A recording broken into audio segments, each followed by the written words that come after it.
Hello guys.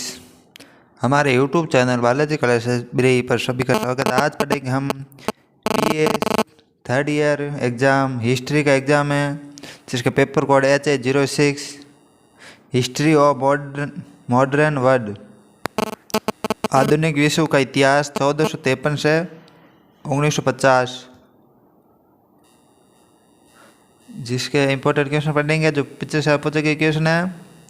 पहले question है, पुनर्जागरण काल के 3 चित्रकारों के नाम बताइए। कौन कौन चित्रकार है? तो उत्तर है, पुनर्जागरण काल के 3 प्रसिद्ध चित्रकारों के नाम Leonardo da Vinci, Michael Angelo और राफेल। ये तीनों कलाकार उच्च पुनर्जागरण के सबसे प्रसिद्ध चित्रकार माने जाते हैं।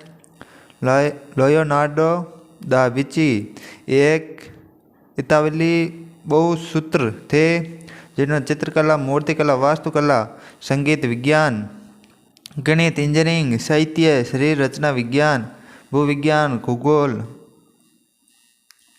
खगोल विज्ञान, वनस्पति विज्ञान, जीवाश्म विज्ञान, फोटोग्राफी में योगदान दिया है। उनकी प्रसिद्ध कृतियाँ मोनालिसा और द लास्ट सपर शामिल हैं।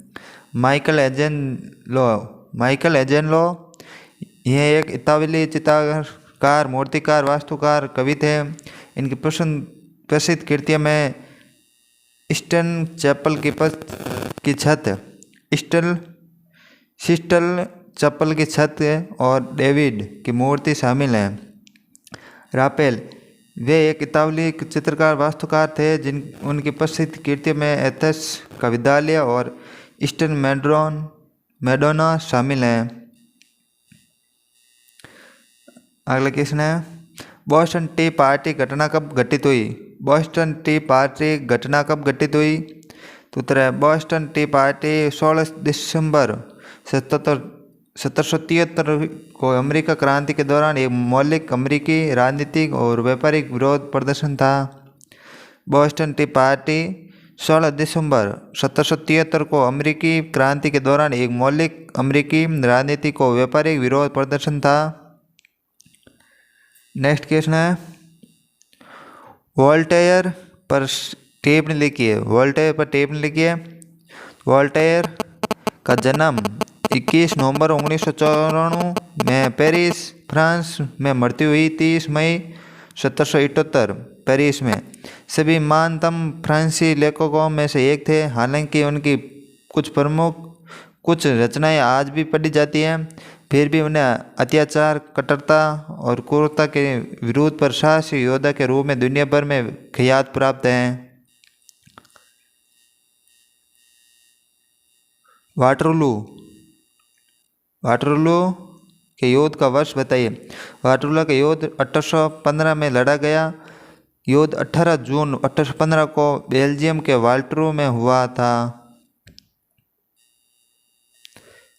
अगला क्वेश्चन है, कार्बोनेरी संगठन पर एक टिप्पणी लिखिए।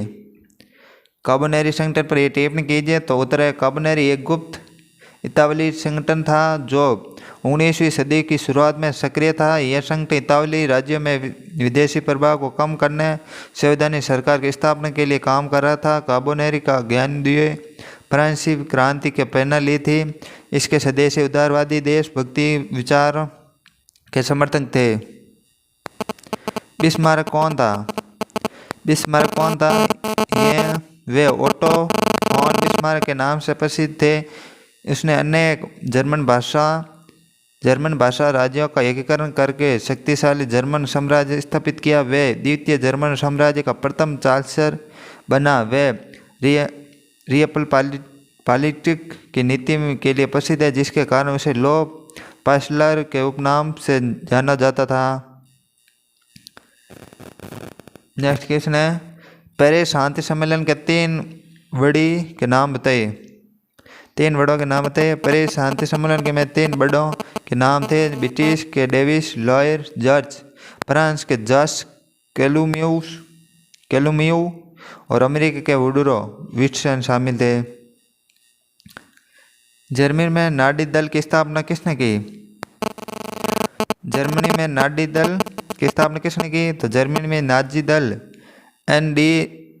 NSDAP की स्थापना डोल्फ हिटलर ने की थी। 1920 में जर्मन वृक्ष पार्टी DAP का नाम बदलकर नेशनल सोशलिस्ट जर्मन वृक्ष पार्टी NSDAP कर दिया गया, जिसे आमतौर पर नाजी पार्टी के रूप में जाना जाता। नेक्स्ट क्वेश्चन है खंड बे के माइकल एजेंटो पर एक संक्षिप्त टिप्पणी कीजिए। माइकल एजेंटो पर एक टिप्पणी कीजिए। तो उत्तर है माइकल एजेंलो एक इतालवी कलाकार थे जो मूर्तिकला, चित्रकला, वास्तुकला, कविता में निपुण थे। उन्हें पुनः जागरण काल के सबसे महान कलाकारों में से माना जाता है और उनकी कलाकृति का पश्चिम कला पर गहरा प्रभाव पड़ा। मार्टिन लूथर पर एक संक्षिप्त टिप्पणी कीजिए। जर्मन धर्मशास्त्री प्रोफेसर पादरी चर्च सुधारक लूथर ने 31 अक्टूबर 1517 को अपनी पुस्तक 99वें सिद्धांत के प्रकाशन के साथ प्रोटेस्टेंट सुधार आंदोलन की शुरुआत की। इस प्रकाशन में उन्होंने चर्च द्वारा भागों की बिक्री पर प्रहार किया। अगला क्वेश्चन है अमेरिका की खोज पर एक निबंध लिखिए। 1492 में क्रिप्टोफर कोलंबस द्वारा अमेरिका की खोज एक महत्वपूर्ण ऐतिहासिक घटना थी जिसने यूरोपीय इतिहास और अमेरिका के भविष्य के बदल दिया। कोलंबस का मानना था कि वह भारत पहुंचने के लिए पश्चिमी की ओर यात्रा कर रहा था, लेकिन वास्तव में उसने एक नए महाद्वीप की खोज की, महाद्वीप अमेरिका की खोज की। परिचय क्रिप्टोफर कोलंबस एक इतालवी नाविक 1492 में स्पेन के 3 जहाज़ों नीना, पीटा, सांता मारिया के साथ रवाना हुआ, जिसका उद्देश्य एशिया भारत तक पहुंचने के लिए नया समुद्र मार्ग खोजना था। उस समय यूरोप और एशिया के बीच व्यापार मुख्य रूप से भूमि मार्ग से होता था, बहुत लंबा और खतरनाक था। कोलंबस का मानना था कि वह पश्चिम की ओर यात्रा करके भारत तक पहुंच सकता है, क्योंकि उस समय प्रति गोल माना था। 12 अक्टूबर 1492 को वे कैरिबियन सागर में एक द्वीप पर उतरा, जिसे वे वेस्ट इंडीज नाम दिया, क्योंकि उसे लगा कि वे भारत पहुंच गया। हालांकि वह द्वीप वास्तव में अमेरिका का हिस्सा था। इस प्रकार कोलंबस ने अनजाने में अमेरिका की खोज की। अगला क्वेश्चन है नानकिंग की संधि पर एक टिप्पणी कीजिए। नानकिंग की संधि पर एक टिप्पणी कीजिए। तो उत्तर है नानकिंग की संधि 29 अगस्त 1842 को ग्रेट ब्रिटेन और चीन के किंग राजवंश के बीच प्रथम अफीम युद्ध 1839 से 1842 का समाप्त करने वाली एक शांति संधि थी। यह उन संधियों में से एक पहली संधि थी जिसके बाद चीनियों ने आसमान संधियाँ कहा। इस संधि के तहत चीन को ब्रिटेन को क्षतिपूर्ति देनी पड़ी। हांगकांग द्वीप को एक उपनिवेश के रूप में सौंपना पड़ा। 5 संधि बंदरगाहों का पर व्यापार की अनुमति देनी पड़ी, जिससे कैटन प्रणाली को समाप्त हो गई। ब्रिटेन को चीन सर्वाधिक पसंदीदा राष्ट्र का दर्जा दिया, जिसका अर्थ था चीन द्वारा किसी भी अन्य देश को दी जाने वाली कोई भी रियासत स्वचालित रूप से ब्रिटेन को भी मिल जाए। ब्रिटिश नागरिकों को चीन में अपने कानूनों के तहत रहने, मुकदमा चलाना का अधिकार दिया गया, जिससे चीन की संप्रभुता का उल्लंघन हुआ। आगे बढ़ने से पहले हमारे YouTube channel Balaji classes library को सब्सक्राइब कर लें। वीडियो अच्छा लगे तो लाइक, कमेंट, शेयर जरूर करें। अगला क्वेश्चन है क्रीमिया के युद्ध के महत्वपूर्ण एक टिप्पणी लिखिए। क्रीमिया युद्ध 1853 से 1856 के एक महत्वपूर्ण युद्ध था, जिसमें 19वीं सदी के यूरोप की राजनीतिक और सैन्य रचना का बदल दिया। यह युद्ध ब्रिटेन, फ्रांस, तुर्की और सर्बिया के गठबंधन द्वारा रूस के खिलाफ लड़ा गया। यूरोपीय शक्ति संतुलन में परिवर्तन। क्रीमिया युद्ध के यूरोपीय शक्ति संतुलन को बदल दिया। रूस की हार ने महाद्वीप शक्ति के रूप में उसकी प्रतिष्ठा को कम कर दिया, जबकि ब्रिटेन और फ्रांस की शक्ति की वृद्धि हुई। युद्ध के ओटोमन साम्राज्य की क्षेत्रीय अखंडता का सम्मान करने के लिए सभी शक्तियों को एक साथ लाया, लेकिन उसने साम्राज्य के पतन की शुरुआत को भी चिंतित किया। सैन्य सुधार में सैन्य युद्ध के सैन्य नवाचारों और सुधारों को प्रेरित किया। यह युद्ध आधुनिक युद्ध के तरीके जैसे कि रेल मार्ग, टेलीग्राफ, स्पेसशिप के उपयोग का एक पारंपरिक उदाहरण था। युद्ध के भी ये दिखाया कि कैसे सेनाओं को आधुनिक हथियार उपकरणों से लैस किया जाना चाहिए। अलग सामाजिक और राजनीतिक प्रभाव। युद्ध ने रूस सामाजिक और राजनीतिक परिवर्तन लाए। युद्ध में रूस की हार ने सिकंदर द्वितीय को 1861 में दास्ता को समाप्त करने के लिए प्रेरित किया। इसके अतिरिक्त युद्ध के स्थानीय सरकार, न्याय, शिक्षा और सैन्य सेवाओं को सुधार प्रेरित किया। नर्सिंग का विकास। क्रेमी युद्ध के आधुनिक नर्सिंग के विकास में महत्वपूर्ण भूमिका निभाई। फ्लोरेंस नाइटिंगेल और मैरी सिकोल जैसी महिलाओं ने युद्ध के दौरान घायलों की देखभाल करने में महत्वपूर्ण भूमिका निभाई। उनके प्रयासों से नर्सिंग के पेशे को बदल दिया। आधुनिक नर्सिंग के विकास एक महत्वपूर्ण भूमिका निभाई। नेक्स्ट क्वेश्चन है कला और साहित्य पर प्रभाव। क्रेमी युद्ध के कला और साहित्य पर भी प्रभाव डाला। युद्ध के दौरान बाद में कई कलाकारों और लेखकों के युद्ध दृश्यों अनुभवों को चित्रित किया। युद्ध के प्राच्य कला और संस्कृति में भी रुचि बढ़ाई। कूटनीति में परिवर्तन। क्रेमी युद्ध के कूटनीतियों में भी परिवर्तन लाए। युद्ध के यूरोपीय शक्तियों के बीच सहयोग और समझौता आवश्यकता के उजागर किया। युद्ध के बाद यूरोपीय शक्ति के अंतर्राष्ट्रीय संबंधों में अधिक सहयोग और समझौता करने का प्रयास किया। अगला क्वेश्चन है राष्ट्रसंघ के उद्देश्यों पर एक टिप्पणी लिखिए। राष्ट्रसंघ के उद्देश्य पर एक टिप्पणी लिखिए। तो उत्तर है राष्ट्रसंघ के मुख्य उद्देश्य में विश्व के शांति स्थापित करना, अंतर्राष्ट्रीय सहयोग को बढ़ावा देना और देशों के बीच विवादों को शांतिपूर्ण ढंग से सुलझाना। उनके अंतरिक्ष राष्ट्रसंघ का उद्देश्य सामाजिक और आर्थिक विकास को बढ़ावा देना, मानवाधिकार की रक्षा करना, निरस्त्रीकरण को प्रोत्साहित करना भी था। अंतर्राष्ट्रीय शांति और सुरक्षा बनाए रखना। राष्ट्रसंघ की प्राथमिक लक्ष्य युद्धों को रोकना और देशों के बीच शांतिपूर्ण संबंध स्थापित करना। अंतर्राष्ट्रीय सहयोग को बढ़ावा देना। राष्ट्रसंघ का उद्देश्य विभिन्न देशों के बीच सहयोग और समझ को बढ़ावा देना ताकि वे सामान्य समस्याओं का समाधान कर सके और विवादों के शांतिपूर्ण समाधान। राष्ट्रसंघ के उद्देश्य देशों के बीच विवादों का बातचीत, मध्यस्थता और अन्य शांतिपूर्ण तरीकों से सुलझाना था। सामाजिक आर्थिक विकास। राष्ट्रसंघ का उद्देश्य सामाजिक और आर्थिक विकास को बढ़ावा देना था, जिसमें स्वास्थ्य, शिक्षा के श्रम की स्थिति सुधार शामिल थी। मानवाधिकार की रक्षा। राष्ट्रसंघ के उद्देश्य मानवाधिकार की रक्षा करना, सभी मनुष्यों के लिए स्वतंत्रता समानता को बढ़ावा देना। निरस्त्रीकरण। राष्ट्रसंघ के उद्देश्य हथियारों को दौड़ में रोकना, देशों को अपने हथियारों को कम करने के लिए प्रोत्साहित करना। सामूहिक सुरक्षा। राष्ट्रसंघ के उद्देश्य की एक ऐसी प्रणाली स्थापित करना जिसमें से देश एक दूसरे की रक्षा करेंगे यदि उन पर हमला होता है। नेक्स्ट क्वेश्चन है द्वितीय विश्व युद्ध का तत्कालीन कारण बताइए। द्वितीय विश्व युद्ध के तत्कालीन कारण 1 सितंबर 1939 को जर्मनी द्वारा पोलैंड पर आक्रमण था। इसके बाद ब्रिटेन और फ्रांस जर्मनी के खिलाफ युद्ध घोषणा की। यह घटना द्वितीय विश्व युद्ध का तत्कालीन कारण थी, लेकिन इसके पीछे कई और घटनाएं शामिल थी, जैसे वर्साई की संधि। प्रथम विश्व युद्ध के बाद मित्र राष्ट्रों के जर्मनी के बीच हुई वर्साई की संधि में जर्मनी में कई कठोर शर्त थोपी थी, जिसमें जर्मनी असंतोष और आर्थिक अस्थिरता पैदा हुई। फासीवाद और नाजीवाद का उदय। फांसीवाद और नाजीवाद का उदय। इटली में मुसोलिनी और जर्मनी के हिटलर ने नेतृत्व में फांसीवाद और नाजीवादी की सरकार का उदय हुआ, जिन्होंने आक्रमण विस्तारवादी नीतियाँ अपनाई। तुष्टीकरण की नीति। ब्रिटेन और फ्रांस की जर्मनी में विस्तारवादी नीतियों को रोकने के लिए तुष्टीकरण की नीति अपनाई, जिसे हिटलर और आर्थिक और अधिक आक्रमण को होने वाला प्रोत्साहन मिला। सैन्यवाद का उदय। जर्मनी और जापान में सैन्यवाद का उदय है, जिससे युद्ध के लिए स्थिति और बढ़ गई। राष्ट्रसंघ की विफलता।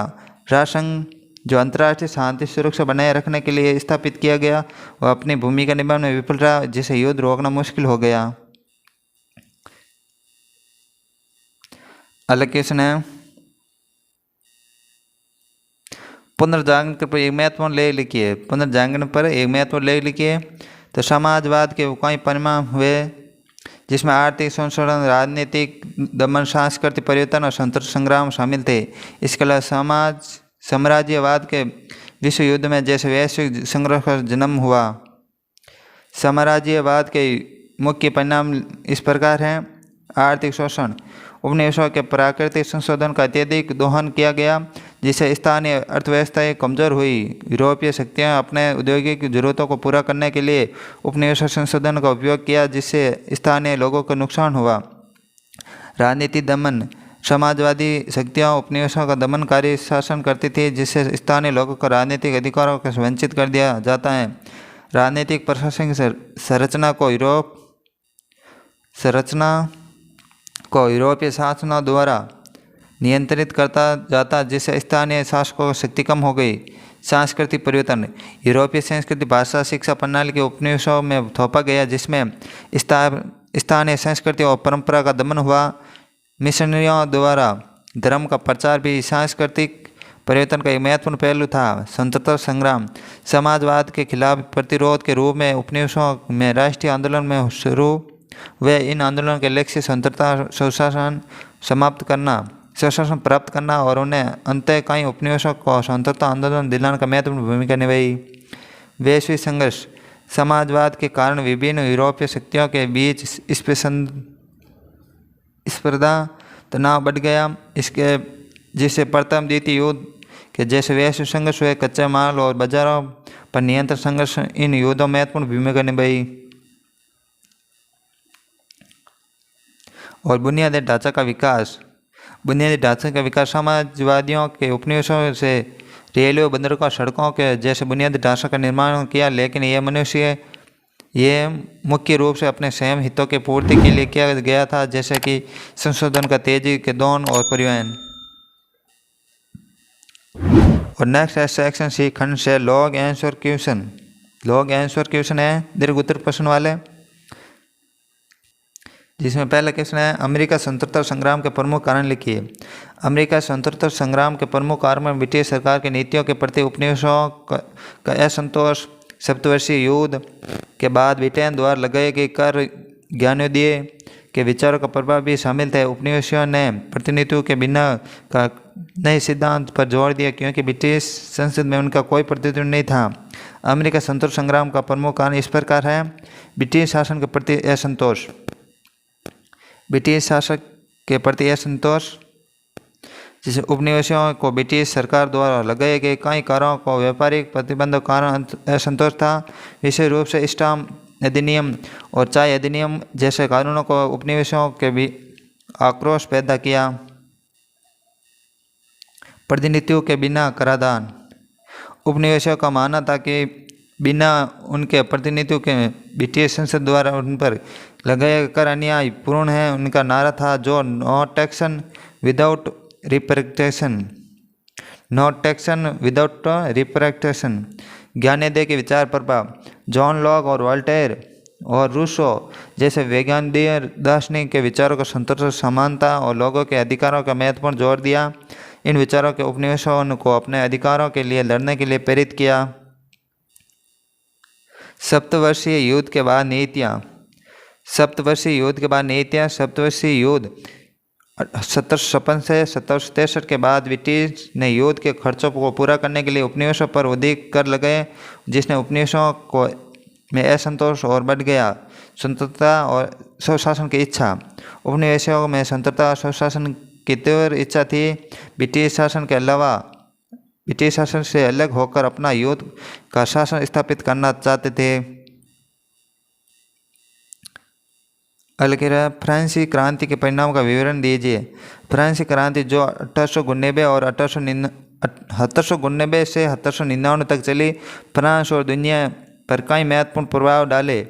इसने राजशाही को ख़त्म कर दिया, लोकतंत्र की स्थापना की, स्वतंत्रता, समानता और बंधुत्व के विचारों को बढ़ावा दिया। इसके अलावा उसने यूरोपीय राजनीति समाज को बदल दिया, राष्ट्रवाद के उदय योगदान दिया। फ्रांसीसी क्रांति के कुछ परिणाम इस प्रकार हैं। राजशाही के अंत, क्रांति के फ्रांस सदियों के चली आ रही है निकुश राजशाही को ख़त्म कर दिया। राजा लुई 14 फांसी दी गई और फ्रांस के गणतंत्र घोषित किया। लोकतंत्र की स्थापना, क्रांति के फ्रांस को लोकतंत्र स्थापना की, लोगों को वोट देने के लिए अपने प्रतिनिधियों को चुनने का अधिकार मिला। संतता समानता बंधुत्व, क्रांति की संतता समानता बंधुत्व के विचार को बढ़ावा दिया। इन विचारों को फ्रांसीसी समाज और राजनीति को बदल दिया, दुनिया पर संतता आंदोलन को प्रेरित किया। राष्ट्रवाद का उदय, क्रांति के फ्रांसीसी राष्ट्रवाद के उदय में योगदान दिया। फ्रांसीसी लोगों के खुद को एक राष्ट्र के रूप में खुद देखना शुरू किया। वे अपनी पहचान संस्कृति पर गर्व करने लगे। यूरोपीय राजनीति में और समाज पर प्रभाव, क्रांति ने यूरोपीय राजनीति और समाज पर भी व्यापक प्रभाव डाला। इसने अन्य यूरोपीय देशों में भी क्रांति सुधार आंदोलन प्रेरित किया। नेपोलियन उदय, क्रांति के बाद नेपोलियन बोनापार्ट सत्ता में आया। इसने फ्रांस पर शासन किया। नेपोलियन ने को एक शक्तिशाली साम्राज्य बनाया, लेकिन उसने लोकतंत्र को भी दबा दिया।